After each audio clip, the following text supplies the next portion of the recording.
मेरे जितने भी इंडियन ट्रैवलर्स हैं जो इंडिया से यूएई दुबई आ रहे हैं, इंपॉर्टेंट वीडियो है, समझ लीजिएगा। वो इन्फॉर्मेशन शेयर करूंगा जो मुझे रियल टाइम इन्फॉर्मेशन रिसीव हो रही है, मैसेजेस रिसीव हो रहे हैं, मैं उसकी बेस पे बात करता हूँ। हो रहा क्या है, इंडिया के एयरपोर्ट्स पे जो लोग ट्रैवल कर रहे हैं, दुबई आना चाह रहे हैं, अब दो तरह के हैं, या तो विजिटर है या काम करने आना चाह रहा है, या वो बंदा है जो छुट्टी गुजारने गया हुआ। अब जरा इंपॉर्टेंट बात है, तीनों पॉइंट से समझ लीजिएगा ताकि आपके लिए कोई दुश्वारी पेश ना आए, कोई मसला मसाइल पेश ना आए। जिन भाई ने मेरे साथ ये मैसेज शेयर किया है, उनकी फैमिली, पेरेंट्स, ओल्ड एज, ठीक है, उन्होंने उनका विजिट निकाला, वो पहुंचते हैं मुंबई एयरपोर्ट के ऊपर, ठीक है, वहां से उन्होंने ट्रैवल करना है दुबई के लिए।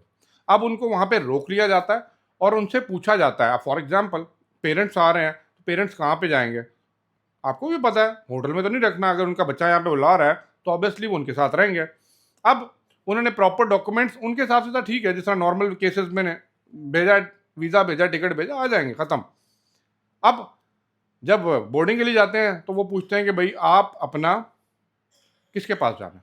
उन्होंने बताया जी अपना बच्चा। उन्होंने कहा जी उसका आईडी दें। अब उन्होंने वहाँ से आईडी नहीं भेजा, उन्होंने वहाँ से उसको कॉल कर दिया। अब वो वहाँ से कन्वर्सेशन लगी हुई है, ये है वो है वो है, आपको पता है ना। अब मेरी बात ज़रा गौर से समझ लीजिए, सुन लीजिए, कान धर लीजिए। अगर आप अपने पेरेंट्स को भी बुला रहे हैं तो मेक श्योर कीजिए उनके एयरपोर्ट जाने से पहले आप अपने डॉक्यूमेंट उनको दे दीजिए, चाहे आप उनको विजिट पे बुला रहे हैं या अपने स्पॉन्सर पे बुला रहे हैं, ठीक है। आप उनकी रिस्पॉन्सिबिलिटी उठाने वाले हैं ना, तो व्हाट्सोएवर जो भी एयरलाइन वाले पूछते हैं, नहीं पूछते, आप अपने डॉक्यूमेंट पूरे कर दीजिए, ये आपसे रिक्वेस्ट है। उनको वहाँ पे बुजुर्गों को तंग ना करवाएं, नंबर 1 पॉइंट। नंबर 2 पॉइंट, जो लोग कंपनी के वीज़े के ऊपर आ रहे हैं ना, जिन्होंने कंपनी ने वीज़ा भेज दिया, आप जा रहे हैं, तो आप लोग कंपनी का पता, कंपनी का जो मेन पीआरओ है जिसके साथ आप कांटेक्ट में, जिसने वीज़ा भेजा है, उसका नंबर और सारी फ्लाइट डिटेल्स आपके पास होनी चाहिए। क्लियर? वो पूछेंगे, आपने कंपनी का नाम देना है, कंपनी का एड्रेस देना है, कंपनी का मोबाइल नंबर देना है, कंपनी का जो कॉन्टैक्ट बंदा है जिसके साथ आप कन्वर्सेशन कर रहे हैं उसका कॉन्टैक्ट नंबर उन्हें पकड़ा दिए, भाई ये है। वो कॉल करें, क्रॉस चेक करें, ना करें, none of your business, but उन्होंने जो करना है वो कर लेंगे। नंबर 3, आप विजिट पे जा रहे हैं। अब यहाँ पे सबसे बड़ी गलती क्या हो रही है, विजिट पे आप लोग जा रहे हैं ना तो आपने होटल बुकिंग कराया फॉर एग्जाम्पल 10 दिन का, ठीक है, और आपकी रिटर्न टिकट है 25 दिन बाद। आपको वहां से कहेंगे भाई अस्सलाम वालेकुम, साइड में बैठ जाए। एक ऐसे 10 दिन का होटल बुकिंग है और 25 दिन का तुम्हारा रिटर्न टिकट है, तो मतलब 15 दिन कहाँ पे रहोगे? कोई जस्टिफिकेशन है? नहीं है। तो keep in mind one thing, जब आप होटल बुकिंग कर रहे हैं तो आपका रिटर्न टिकट भी उसी दिन का होना चाहिए जिस दिन होटल बुकिंग खत्म हो रही है, या जब रिटर्न टिकट बना रहे हैं ना तो अपनी होटल बुकिंग को रिटर्न टिकट तक की रखें। अब वो मुझे पता है आप लोग जंत्रबाजी किस्म के बुकिंग करते हैं, वो तो मैं भी जानता हूँ और सारे ही करते हैं, तो भाई प्रॉपर बना लीजिए जब तक का वैलिडिटी डेट है आपके रिटर्न टिकट की।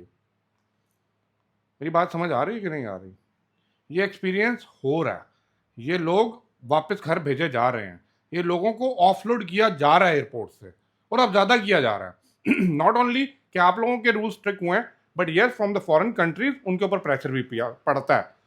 रीज़न इज़ वाई, जब अगली कंट्री किसी बंदे को अपने पास लेने से इनकार कर देना, जो डॉक्यूमेंट नहीं है, फॉर एग्जाम्पल को बंदा यहाँ पहुंच गया, दुबई वाले कहते हैं भाई नहीं है, कतर वाले कहते हैं भाई इसके बाद डॉक्यूमेंट नहीं, इसको वापस लेके जाओ, तो उस एयरलाइन की जिम्मेदारी बन जाती है आपको वापस लेके आना, ठीक है।